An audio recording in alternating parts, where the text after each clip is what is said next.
Un saludo muy afectuoso para todos los que estáis viendo el programa Preguntas y Respuestas. Comenzamos con la primera, que viene de Lili y dice: ¿me podría ayudar a entender Mateo 6:13, donde el mismo Señor, orando el conocido Padre Nuestro, dice: y no nos metas en tentación, mas líbranos del mal, en comparación con la palabra de Santiago 1:13, Dios no tienta a nadie? Las dos verdades son absolutas y son distintas. En la primera se pide a Dios que nos libre del maligno, que no nos meta en la tentación en el sentido de que nos guarde en la tentación, o bien no permitiendo que entremos en ella, o si entramos en ella, que nos proteja para que podamos salir victoriosos de ella. De otro modo, que el maligno no nos tiente. Pero hemos de entender que Dios no tienta, que Dios no mete a nadie en manos del tentador. La segunda enseñanza, que no acusemos a Dios de que nos introduce Él en la tentación, porque Dios no tienta a nadie. La tentación tiene un propósito por parte del tentador: hacer caer al que es tentado, y Dios no busca nunca la caída de nadie. Lili, ¿podría explicar y dar un ejemplo de Lucas 11:10?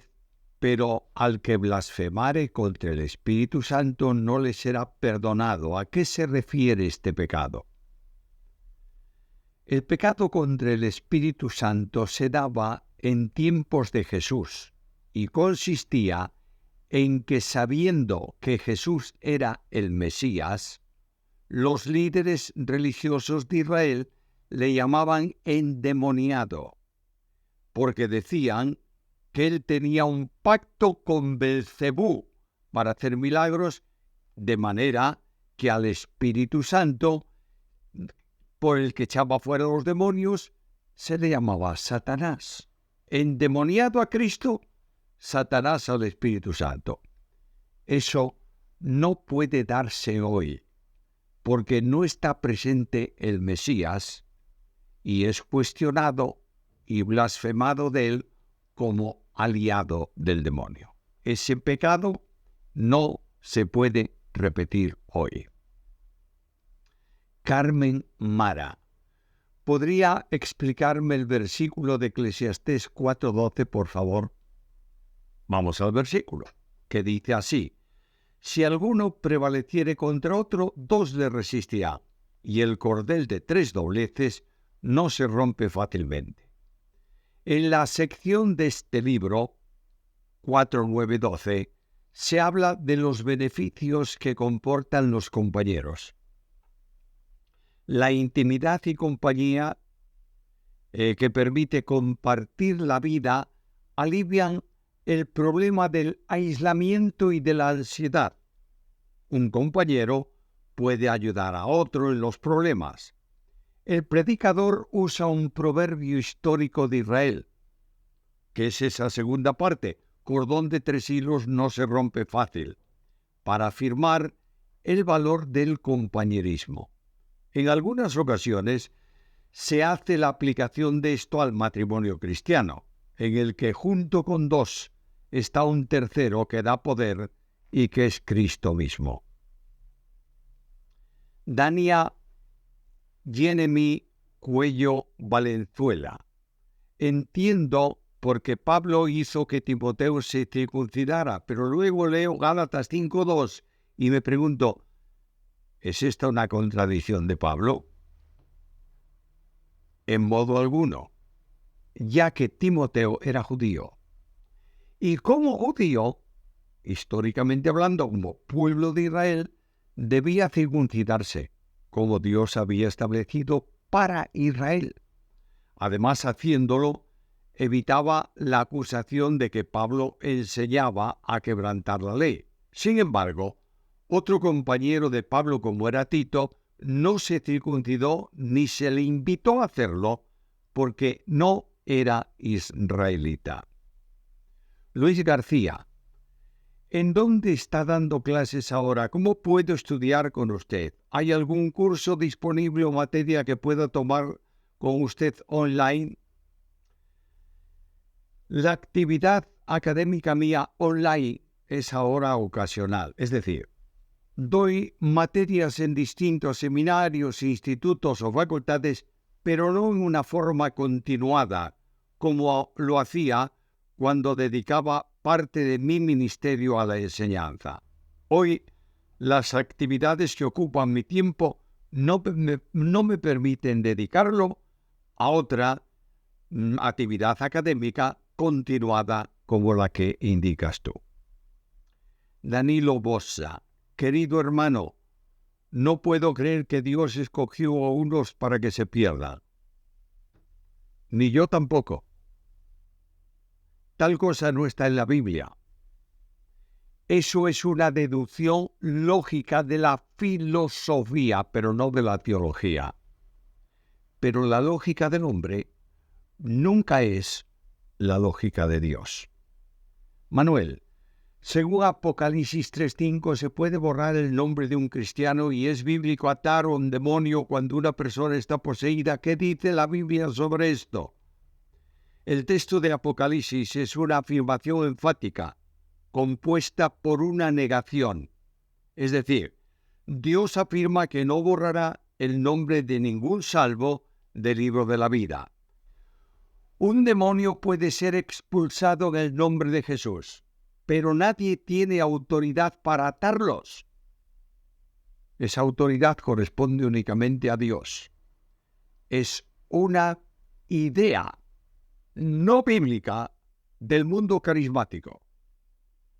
Al atar al diablo, éste queda sin operatividad en la persona que posee, cuando lo que es necesario es expulsarlo para que no quede en él. Pastor Ramón de la Cruz, bendiciones, pastor desde República Dominicana. Quiero hacerle dos preguntas sobre la resurrección, pero primero quiero basarla sobre la siguiente premisa. Creo en una resurrección física, pero he entendido que no es exactamente lo mismo decir que nuestra resurrección será física que decir que será una resurrección material. Estoy en lo cierto al hacer esa distinción entre resurrección física y material. Si hay una distinción, ¿cuál es la distinción? El concepto de resurrección física significa que vamos a tener un cuerpo con huesos y carne. Resucitar es levantar de la muerte a una persona.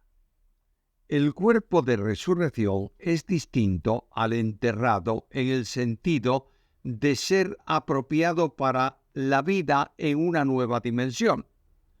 Jesús resucitado dio evidencia de que el cuerpo que resucita es un cuerpo material glorificado que tiene carne y huesos.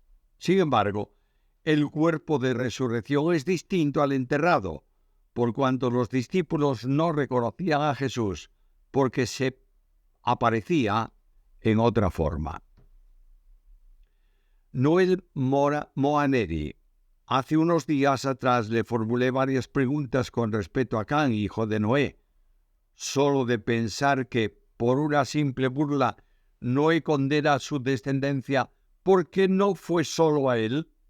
Me parece que el pasaje esconde algo más, como muchos afirman sobre ese relato. Esas suposiciones son el resultado de la mente humana, pero no de la revelación bíblica.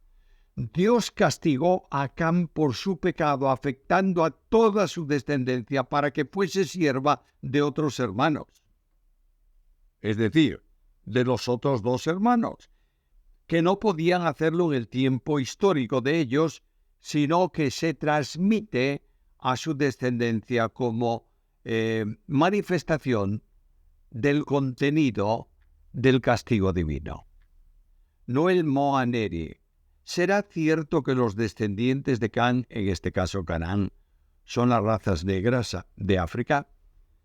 Ya que vemos en toda la historia de la humanidad que ellos son los que más han sido esclavizados por los blancos.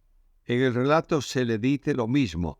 siervos serán de los semitas y de los descendientes de Jafé. ¿Cierto eso?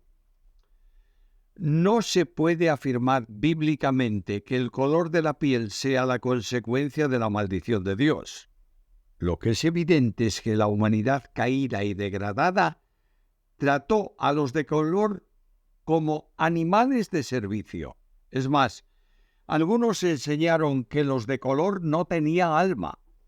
Todo eso es un grave, profundo y lamentable pecado que no tiene razón de ser y que Dios no estableció jamás. Somos uno en Jesús. ¿Qué significa que el hombre está muerto en sus delitos y pecados? Depravación total, según el calvinismo, y que debido a esto está imposibilitado de creer para salvación. Depravación es la imposibilidad del hombre para hacer lo que es necesario para satisfacer las demandas divinas por su propio esfuerzo personal. Esto no es calvinismo, esto es Biblia. No cabe duda que en esta situación el hombre necesita la ayuda del Espíritu para creer, puesto que solo se acepta al Salvador cuando uno se siente perdido. Y esta operación solo es posible cuando el Espíritu Santo convence al pecador de pecado. Antonio Fernández Heredia, ¿qué diferencia hay entre la providencia de Dios y su soberanía?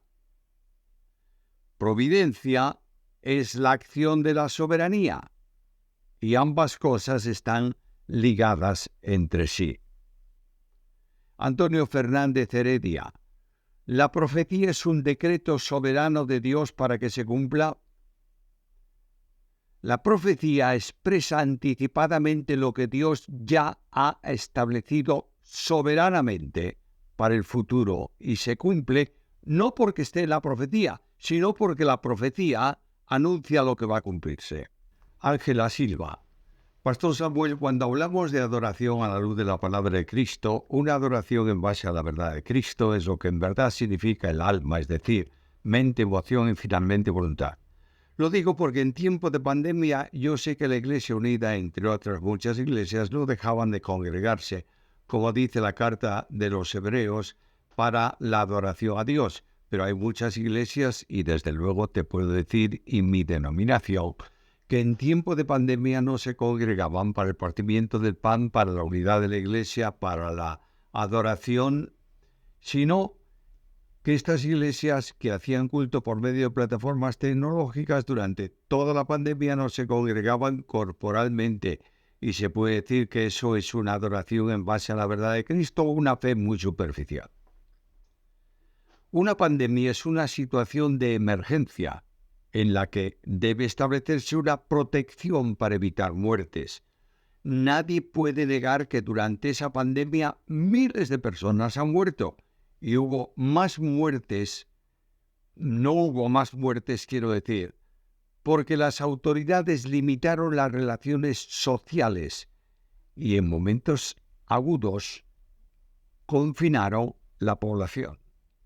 Las redes de Internet permiten hoy la predicación masiva de Evangelio, la enseñanza de la Biblia a quienes no podían ser alcanzados de otro modo. La Iglesia se reunía por medio de Internet, compartiendo cuando no podían hacerlo en un espacio por causa de la situación. El problema consistiría en no reunirse cuando es posible hacerlo. Ángela Silva, Pastor Samuel, ¿esta reflexión es correcta? El cristianismo no se trata de hacer y hacer, es decir, de obrar, sino tener una comprensión de lo que en verdad significa el Evangelio de Jesucristo, para que ahora, como dice Romanos 3:21, puedas vivir y hacer para el Señor Jesucristo. Por tanto, si no tienes una comprensión de que en verdad significa el Evangelio, no sigas más por el camino opuesto. ¿Por qué?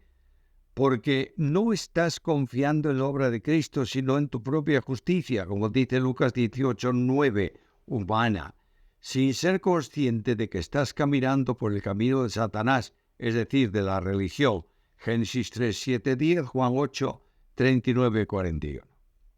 Mira, el creyente tiene que obrar conforme al poder del Espíritu, pero la verdadera salvación no está en obras, está en la fe en Cristo. Daniela Castillo, un día escuché a alguien decir en la iglesia, estamos aquí reunidos porque es la voluntad de Dios, pero entonces los que no están reunidos es porque no fue la voluntad de Dios. ¿Dónde está nuestra responsabilidad o deseo? ¿Cómo debe expresarse esto correctamente? La voluntad de Dios es que la iglesia se reúna, como se recuerda en Hebreos 10:25.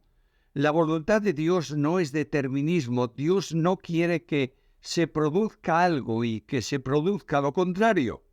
La responsabilidad del hombre es absoluta y siempre está activa. Jonathan M.C. ¿Podrían decirme, por favor, cuáles son los primeros 2 volúmenes de la teología sistemática del pastor Samuel Pérez Millos, ya que, por lo que menciona aquí, su cristología es el 3er volumen? La cristología es generalmente el 3er tema de teología, pero en este caso se comenzó a editar esta como primer volumen y seguirán los demás para completar las 9 doctrinas fundamentales. José Mendívil. ¿En qué sentido Isaías 9:6 se menciona a Jesús como Padre Eterno? No debe confundirse el nombre con la persona. El término Dios fuerte indica poder divino en Cristo. Padre Eterno señala a Cristo como Padre que provee permanentemente todo lo que los suyos necesitan, protegiéndolos para siempre. Pero nada tiene que ver este calificativo de Padre Eterno, con la primera persona que es Padre y la segunda persona que es Hijo. El compad. De las herejías que han surgido en la historia de la Iglesia, ¿cuál ha sido, en su opinión, la peor, la más nefasta o la que más daño ha causado? No hay herejía mayor o menor, porque no hay pecado mayor o menor. Todas las herejías hacen daño. Posiblemente las más perniciosas sean las que tienen que ver con negar la deidad de Cristo, que procuran destruir la verdad de la Santísima Trinidad y tienen que ver, entre otras cosas, con la salvación del hombre. Johnny Borja. ¿Quién decide las doctrinas fundamentales y generales de la Biblia? La tradición, un seminario, etc. Si es la Biblia, ¿cómo sustentarlo? Nadie define cuáles son las doctrinas fundamentales y las generales. Las fundamentales son aquellas que, negándolas o distorsionándolas, ponen en riesgo la salvación y el conocimiento de Dios.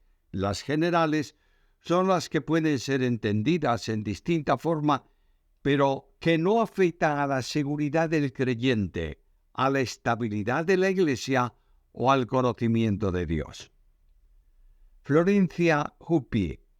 Quisiera, por favor, que me indique sucintamente Isaías 5:1-4, precisando su interpretación y aplicación. No hay espacio para responder cuanto pides, pero simplemente debes entender este cántico a la viña como la reacción de Dios ante la falta de vida espiritual en Israel, la situación que impedía que diese fruto para Dios y las consecuencias de juicio que caerían sobre Israel a causa de esto. Nada tiene que ver con la Iglesia, como algunos procuran enseñar. Andrew Boy recomienda los libros de Samuel Pagán para entender de mejor manera el Antiguo Testamento. Son libros especializados que han de ser puestos en manos de creyentes capacitados. Heisy Lorenzo Reyes. ¿En el tiempo actual Dios sigue hablando a través de sueños? No tengo la menor duda de que Dios nos habla a diario en su palabra. Mi pregunta es por lo siguiente. Hace un tiempo tuve un sueño en que dicho sueño vi a un joven rodeado de otros jóvenes y en el sueño escuché una voz que me dijo: dile a ese joven que se arrepienta, pues lo contrario lo van a matar y se perderá. Al día siguiente vi al joven exactamente como en el sueño, pero fui desobediente, no le di la palabra. Unas semanas después, a dicho joven lo mataron. Debo confesar que hoy me siento culpable por esa vida. ¿Pero cree usted que Dios habla por sueños y revelaciones y demás? Dios puede hablar no de cosas nuevas, pero puede hablar en un sueño para llamar nuestra atención hacia algo concreto. Nadie puede sentirse culpable de la muerte en pecado de una persona porque la responsabilidad es del pecador, pero indudablemente debiéramos todos sentir la responsabilidad de predicar el Evangelio a todos y especialmente a quienes de una determinada forma Dios nos invita a alcanzar para Cristo. Pablo H. Palermo, hace un par de meses, le hice la siguiente pregunta: si el pueblo judío no ofrece sacrificios de animales, ¿cómo creen que puede recibir el perdón de Dios, dado que, según lo pedido por Dios, el pueblo de Israel es necesario, como indica Levítico 19, Levítico 17:11? Me refiero desde el punto de vista estrictamente judío, dado que ellos no reconocen a Cristo como el único y suficiente Salvador. Capaz no me di a entender, y disculpe por ello. En realidad la pregunta sería, si un judío ortodoxo que se atiene a la ley da totalmente por descontado que Jesús es Salvador, ¿qué puede alegar desde su mente totalmente judío? ¿Obtener el perdón de Dios si no celebra los sacrificios? ¿Cómo justifica el lavamiento de sus culpas si ya no lo practican? Desde ya que sabemos que solo Cristo salva, pero me refiero a que ellos solo reconocen el perdón de sacrificios, pero estos ya no se celebran. Algunos sostienen que Dios se tomó un impasse hasta la venida del Mesías. Quienes no reconocen el sacrificio de Cristo, único e irrepetible para salvación, no pueden ser salvos. Los que tratasen de ofrecer sacrificios para justificación estarían buscando la justificación por las obras de la ley, que en modo alguno puede alcanzarse por ese medio. Los judíos que insisten en guardar la ley al margen del sacrificio de Cristo, haciendo sus sacrificios para salvación, están negando la salvación por gracia mediante la fe. Son un pueblo endurecido judicialmente por Dios, y solo se salvan de ellos un remanente escogido, para que ese pueblo no se extinga como tal. Rosemary J. Quispe. Según la historia, el templo judío fue varias veces profanado. Mi pregunta es la siguiente: si un sumo sacerdote no podía entrar en el lugar santísimo sin estar purificado, ¿por qué de lo contrario pagaba con su vida? ¿Cómo es que no tuvieron consecuencias de irrumpir en el lugar sagrado personas impuras, como fue el caso del general Pompeyo? ¿No tendría que haber caído muerto al ingresar al lugar santísimo? Puede ingresar un gentil en el lugar santísimo porque Dios ya no estaba ahí. El pueblo había rechazado a Dios, quebrantando su voluntad, adorando a otros dioses, despreciando el Evangelio de la gracia. Y Jesús les advirtió cuando les dijo: vuestra casa os es dejada desierta. Dios abandonó su casa, que quedó convertido en un simple edificio dedicado a la religión, pero sin presencia divina. Por eso podían entrar en ese lugar. Tránsito Salazar. Yo sé que no hay más Dios que Dios, pero ¿por qué se habla tanto en la Biblia de otros dioses? Mi querido amigo, porque se habla de dioses falsos. Por eso se habla en plural, dioses y no Dios. Tránsito Salazar. ¿Puede decirme si estoy en pecado grave? Yo fumaba al tiempo que me pasé por las aguas y recaí. ¿Qué me puede decir? El fumar no es bueno porque afecta a la vida y afecta también al templo del Espíritu Santo. Pero eso no significa que el creyente que fuma se condena, y el creyente que fumaba y dejó de fumar y se bautizó y vuelve a fumar, recaiga en un gravísimo pecado por el que de alguna forma pierda la relación con Dios. Joselito, Jesús le dijo, si puedes creer al que cree todo es posible. Marcos 9:23. Esta promesa es válida hoy porque la fe no pierde su poder. Creer. En el caso de Marcos tienes que ver el entorno en que se aplica esa expresión. Y indudablemente el que cree todo es posible porque depende de Dios. Posible en todo lo que Dios aprueba o en todo aquello para lo que Dios tiene una determinada forma. Yo creo que puedo ser sanado de mi enfermedad, sí, pero puede no ser efectiva esa fe porque Dios haya determinado que por medio de mi enfermedad me lleve a su presencia. ¿Entendemos esto? La fe no es el instrumento absoluto para todo. La fe funciona cuando está en la voluntad de Dios. Con esto terminamos nuestro programa de hoy y os invitamos a estar presentes en el próximo programa de preguntas y respuestas. Que el Señor bendiga vuestra vida y vuestro ministerio.